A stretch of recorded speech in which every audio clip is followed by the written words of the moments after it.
Bonjour à tous, donc voici la suite de l'histoire de Mamie Gangster. Donc je ne sais pas si vous vous en souvenez, on en était là. Ben était chez sa grand-mère et donc elle racontait ce qui lui était arrivé chez Lord Davenport quand elle avait fui et qu'il y avait les chiens qui la poursuivaient.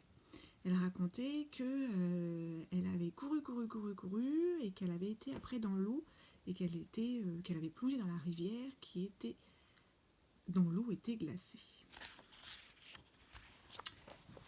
Donc, j'ai traversé la rivière et tenté de monter à l'arbre.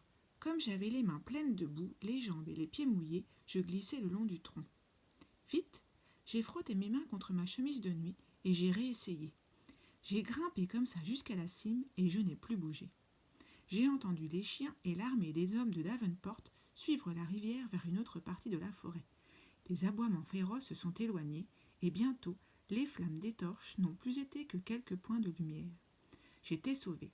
Je suis restée encore des heures à grelotter dans cet arbre. J'ai attendu l'aube avant de redescendre. Je suis rentrée chez moi sans bruit et je me suis reposée quelques instants sur mon lit avant que le soleil se lève. Ben se représentait parfaitement toutes les scènes qu'elle décrivait. Il était totalement envoûté. « Et est-ce qu'ils sont venus à ta recherche ?» demanda-t-il. Comme personne ne m'avait vu clairement, Davenport a envoyé ses hommes partout dans le village. Les maisons ont été retournées une par une à la recherche de la bague. « Eh, tu n'as rien dit ?»« J'aurais bien voulu, mais j'avais tant de remords. Mais je savais que si j'avouais quoi que ce soit, je m'attirerais de gros ennuis. Lord Davenport me ferait fouetter en place publique. »« Alors, qu'est-ce que tu as fait ?»« Je l'ai avalée. » Ben n'en croyait pas ses oreilles. « La bague, mamie, tu as avalé la bague ?» Je me suis dit que c'était le meilleur endroit pour la cacher, dans mon ventre. Quelques jours plus tard, je l'ai retrouvée en allant aux toilettes. « Ça a dû te faire mal !» s'exclama Ben. Son derrière faisait la grimace rien qu'à cette idée. Faire passer une grosse bague en diamant par son postérieur, ça ne devait pas être agréable du tout. « Oui, j'ai dégusté. Une vraie torture, à vrai dire, confirma sa grand-mère. Mais ce qui était bien, c'est que notre maisonnette avait déjà été fouillée de fond en comble, du sol au plafond, devant et derrière. Pas mon derrière à moi, celui de la maison. Enfin bref, Ben pouffa de rire, et que les hommes de Davenport étaient partis fouiller le village d'à côté. Alors une nuit, je suis allée cacher la bague dans les bois. Je l'ai mise à un endroit où personne ne la chercherait jamais, sous un rocher, dans la rivière. Ça c'est malin. Mais cette bague fut la première d'une longue série, Ben. Ce vol avait été le plus grand frisson de ma vie. Toutes les nuits, dans mon lit, je ne rêvais plus que d'une chose, voler des diamants, encore des diamants, toujours plus de diamants. Cette bague n'était que le début. Là, Mabi baissa la voix et plongea son regard dans les yeux innocents de Ben.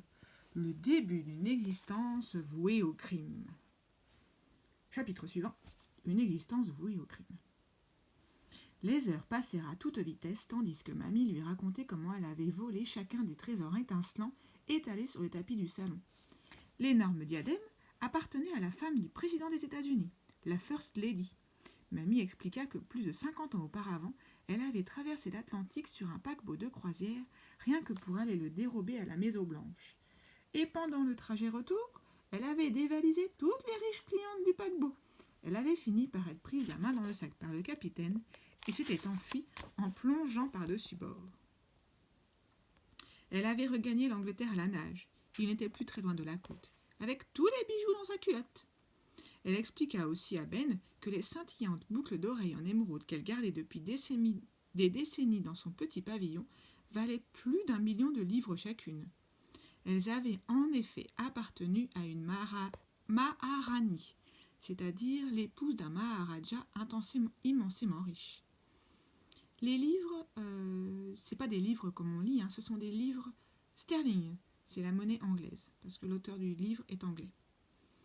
Pour ce larcin, la vieille dame s'était servie d'un troupeau d'éléphants. Elle avait dressé les pachydermes à monter les uns sur les autres pour former une immense échelle qui lui avait permis d'escalader le mur du fort indien où les boucles d'oreilles étaient gardées, dans la chambre à coucher royale. Mais l'histoire la plus stupéfiante était encore celle de la broche composée d'un énorme diamant bleu entouré de sa fille qui brillait en ce moment même sur le tapis. Mamie révéla à Ben que ce joyau avait appartenu à la dernière impératrice de Russie, qui avait régné avec son mari le tsar pendant la révolution communiste de 1917. Il avait passé de longues années derrière une vitrine blindée au musée de l'Ermitage à Saint-Pétersbourg, gardé 24 heures sur 24, 7 jours sur 7, 365 jours par an, par un bataillon d'effrayants soldats russes. Ce cambriolage avait été le plus compliqué de tous à mettre en œuvre. Mamie s'était cachée dans une armure vieille de plusieurs siècles, qui datait de l'époque de la Grande Catherine. Chaque fois que les gardes regardaient ailleurs, elle avançait de quelques millimètres. Elle avait ainsi progressé jusqu'à la broche. Cela lui avait pris une semaine. Comme quand on joue à 1, 2, 3 soleil demanda Ben. Exactement. Ensuite, j'ai fracassé la vitrine avec la hallebarde qui accompagnait l'armure et je me suis emparée de la broche. Et comment t'es-tu sauvée cette fois-là ? Excellente question. C'est vrai ? Comment je me suis sauvée ? Elle semblait soudain prise de court. Pardon, c'est l'âge, mon garçon. J'ai des trous de mémoire.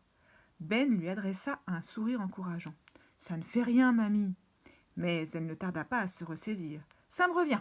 Je suis vite sortie dans la cour du musée. J'ai bondi dans le fût d'un énorme canon et je me suis projetée vers la liberté. Ben s'efforça un instant d'imaginer le tableau. Sa grand-mère, au fin fond de la Russie, volant dans les airs revêtue d'une armure ancienne. C'était difficile à croire tout de même. Mais comment expliquer autrement que la petite vieille soit en possession d'une éblouissante collection de joyaux d'une valeur inestimable ? Ben adorait décidément les folles aventures que lui racontait sa mamie. À la maison, on ne lui avait jamais lu d'histoire. Ses parents s'étaient toujours contentés d'allumer la télévision et de s'affaler sur le canapé en rentrant du travail. Entendre parler la vieille dame était tellement passionnant qu'il aurait voulu emménager avec elle. Il aurait pu l'écouter des journées entières. Il ne doit plus y avoir un bijou au monde que tu n'aies pas volé, dit-il. Oh si, mon petit. Attends, qu'est-ce que c'est que ça ?